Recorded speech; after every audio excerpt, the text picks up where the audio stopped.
So we just got a heavy rain yesterday, about 2 inches, maybe more, and the whole week it rained. I don't know how many inches it rained last week, but a lot. And you can see it draining off down that way. The creek is super high. Driving this way, the road was flooded. Anyway, I'm going to show you a couple different spots and see what these swales look like.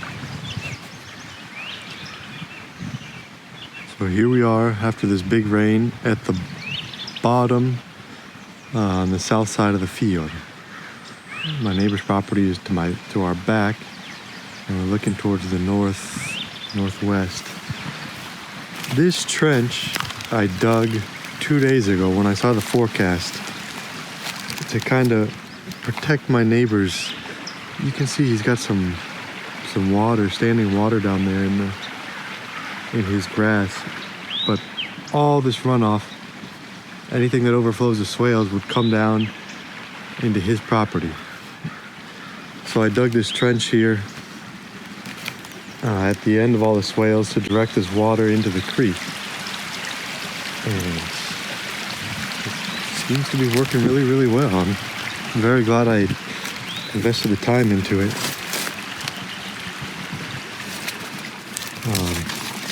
I thought I could also dig another one of these trenches on the very edge of the property, which is about 30, 40 feet that way. But this is catching a lot of water. You can see it's catching water running off, running all the way down here. So there's lots of water. There's water coming off of this swale.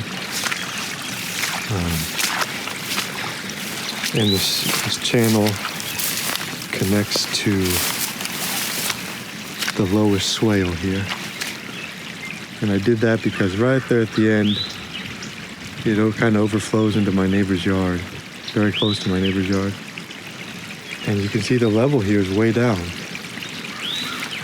So it's working. Now I channeled it around the swale, around the back of the swale.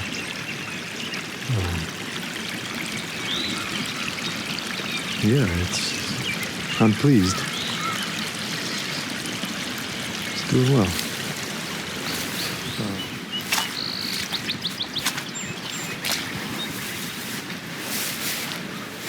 All of these are super flooded, super full, but not too full to where I want to cut a spillway or anything. The thing with the swales is they kind of just leak out the ends once they fill up, because the ends aren't stacked up like the mounds. They aren't mounded. Same with this one. It reaches that level and then it kind of leaks out this end and runs down the middle there, which is okay for the moment. Now this one's a little mounded up on the end here. And this one, I think, actually runs out into the creek. This one just has a little bit of water. None in the middle there. And then on the far end, it's holding water also. And you can hear that sound of that water trickling into this one. It's still running down. And a lot of that's probably coming from the creek. And it's also coming from this swale up here.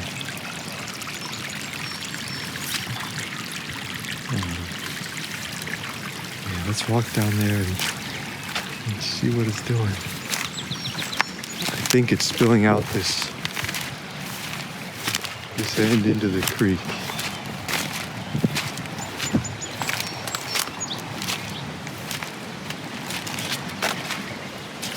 Just to look here at the field, it's flooded, but it's not super soggy. The thing about these swales is they're going to drain the water off the rest of the field. The rest of the field is going to be a lot drier than if it was just uniformly sloped without the swales. You can see it's mounded here, and then the water's escaping there, leaking out, and really coming down this end here. It's also leaking out here and coming down, running down.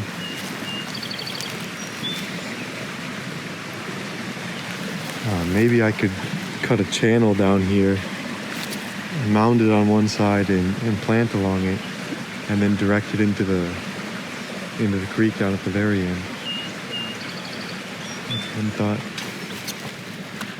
But also, this was after a rain event that maybe we'll get heavy rains like this once, twice a year. Maybe more. Who knows? I haven't been around long enough, but a lot of rain in a short amount of time.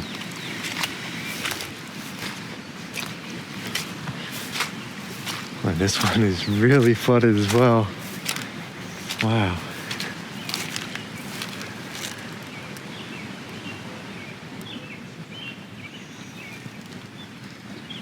But the trees are still, they're still up above the water. I mean, that's what it's supposed to do. That's what we want. They're not flooded. The trees are not flooded, but they have all that water, and there should be water in there for a good while. So here it's kind of leaking out the back end as well. I guess one thing I could do when all this dries up a little bit, is cut drainage channels for when this happens in the swales that are really flooded. So that instead of just flooding the whole field, it's directed. And here as well, it's running out the side. This one, running out the end, I mean. Yeah, this is also really flooded. Although down here,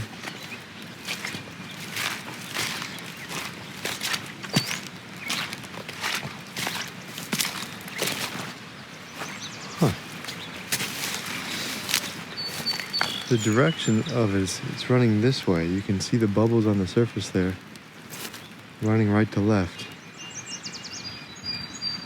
And then at the end there, it's flowing out, escaping down there. That would be a good spot for a channel because you have this end coming down and the other end.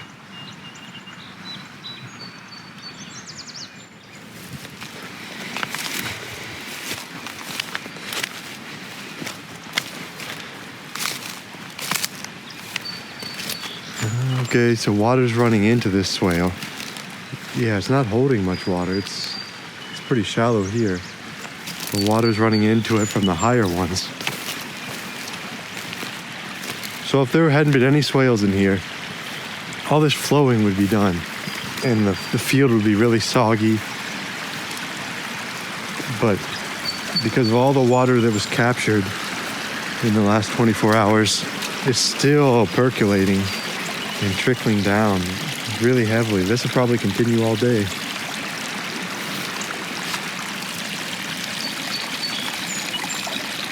That's quite the flow of water. And that's coming from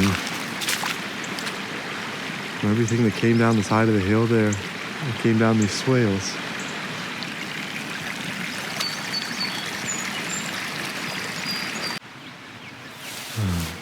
So this is the first swale, the highest one, and it held more water than I thought it would. I didn't know it would capture this much water.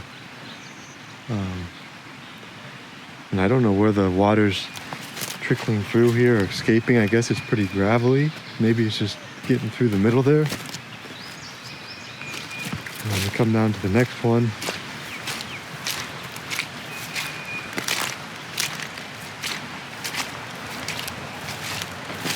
And this one captured a good bit of water as well. But there's parts where it's kind of up.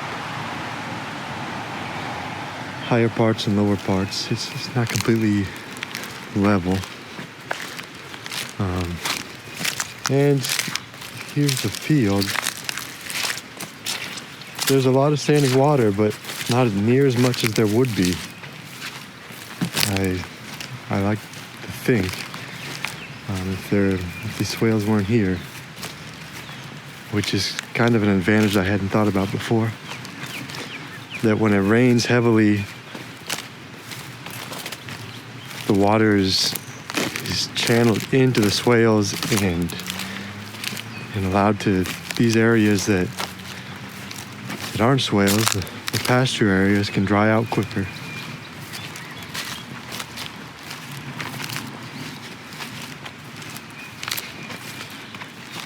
So this is pretty uniformly flooded.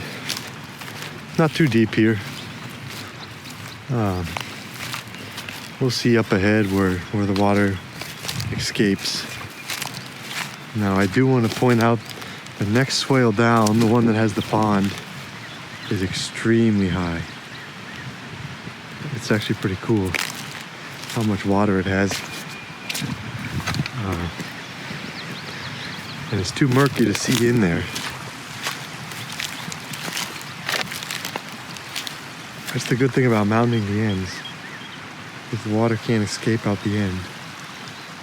I could have even done it a little more, but you notice the bubbles are floating this way.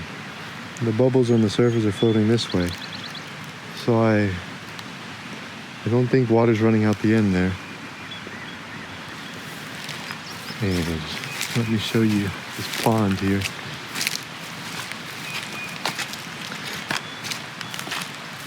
It's really, really full. I've never seen it like this.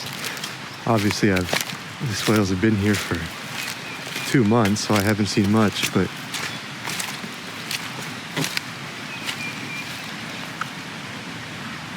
actually this could use some work. Here where it's getting really full, it's leaking out the back here.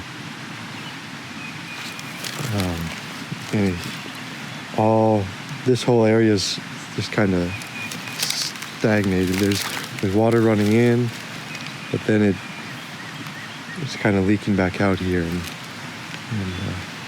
it's really filling up. I kind of dug this pond half-heartedly too. I had no plan as to how to attack it. I just dug it because I wanted to. In the middle there, it's steep. I bet I'd have to jump in to see, but I bet it would come up to my chest, my neck maybe.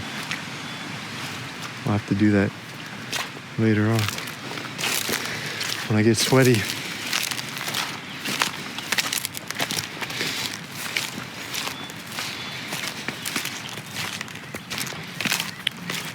Let's go back up to this long one.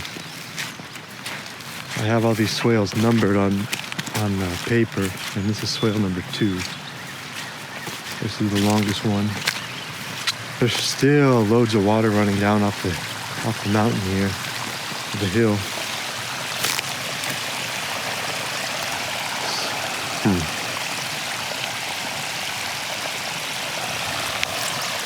And then it's running down this way.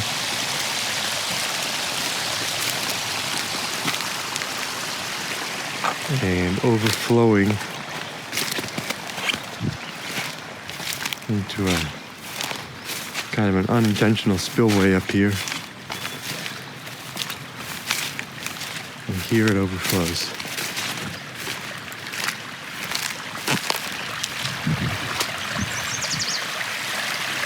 So this became a spillway, and this was a low point in the whole design. In the swales. It was not designed, it was just kind of how it turned out. What I think I should do is line this area with rocks, big rocks like that one there, and then gravel to keep it from washing away. Now fortunately there's already grass there, and that's definitely helping to keep all that clay from running out. But who knows how much I can withstand.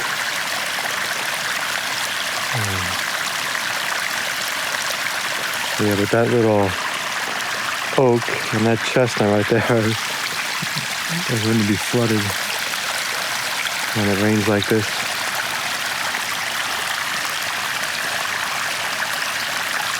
So that's something I need to do is fill out with gravel to keep it from eroding.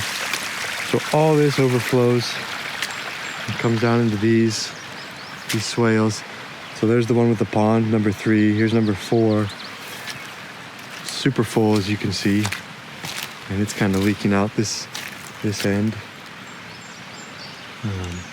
Running down into number 5 here, which is also incredibly full. And this could use a spillway. It's kind of backfilled. It's flooded the field behind it quite a bit. But the swale is holding water, which is pretty cool. It looks like it's running out the end there.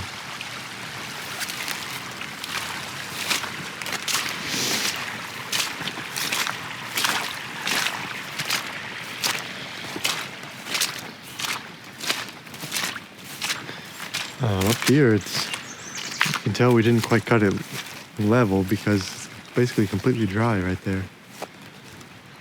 The water starts here and goes down to that overflow point. And wow, this one runs out into the next one, which is also incredibly full.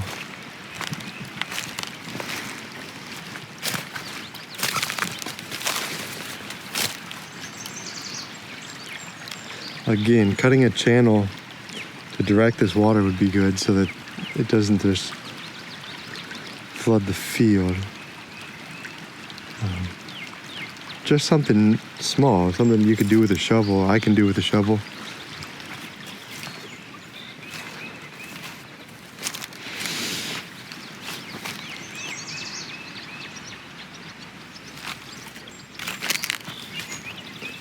And yeah, this one's really full, uniformly full. Boy, that's nice. I don't know why this is. It's just really, really cool to look at. You dig these without knowing how it's going to look after a big rain, and this is how it looks. Not too bad. I mean, there's definitely spillways that need to be added in case we get even more rain. I don't know how this would handle it if we got 2 or 3 times the rain. If we got 4 inches in a day, would there be a disaster somewhere? Who knows? But before the next big one, I'd like to cut a few more, dig a few more channels, and where there's overflow points, spillways, line those with gravel and rocks. Let's see how this top one is. Yeah, this one's holding water. Wow, holding a lot of water there. And that's very clay colored.